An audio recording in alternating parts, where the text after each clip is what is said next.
What if I told you Jesus came to abolish religion? What if I told you voting Republican really wasn't his mission? What if I told you Republican doesn't automatically mean Christian, and just because you call some people blind doesn't automatically give you vision? I mean, if religion is so great, why has it started so many wars? Why does it build huge churches but fails to feed the poor? Tell single moms God doesn't love them if they've ever had a divorce, but in the Old Testament, God actually calls religious people whores. Religion might preach grace, but another thing they practice, tend to ridicule God's people. They did it to John the Baptist. They can't fix their problems, and so they just mask it, not realizing religion's like spraying perfume on a casket. See, the problem with religion is it never gets to the core. It's just behavior modification, like a long list of chores. Like, let's dress up the outside, make it look nice and neat. But it's funny, that's what they used to do to mummies while the corpse rots underneath. Now I ain't judging, I'm just saying, quit putting on a fake look. Because there's a problem if people only know that you're a Christian by your Facebook. I mean, in every other aspect of life, you know that logic's unworthy. It's like saying you play for the Lakers just because you bought a jersey. See, this was me too, but no one seemed to be on to me. Acting like a church kid while addicted to pornography.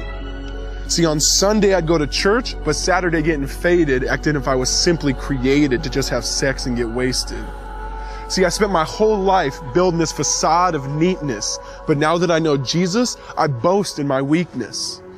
Because if grace is water, then the church should be an ocean. It's not a museum for good people, it's a hospital for the broken.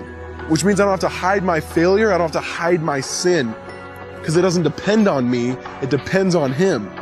See, because when I was God's enemy, and certainly not a fan, He looked down and said, I want that man. Which is why Jesus hated religion, and for it He called them fools. Don't you see so much better than just following some rules? Now let me clarify. I love the church, I love the Bible, and yes, I believe in sin. But if Jesus came to your church, would they actually let Him in? See, remember He was called a glutton and a drunkard by religious men. But the Son of God never supports self-righteousness, not now, not then. Now back to the point, one thing is vital to mention. How Jesus and religion are on opposite spectrums. See, one's the work of God, but one's a man-made invention. See, one is the cure, but the other's the infection. See, because religion says do, Jesus says done. Religion says slave, Jesus says son. Religion puts you in bondage, while Jesus sets you free. Religion makes you blind, but Jesus makes you see. And that's why religion and Jesus are two different clans. Religion is man searching for God. Christianity is God searching for man. Which is why salvation is freely mine, and forgiveness is my own.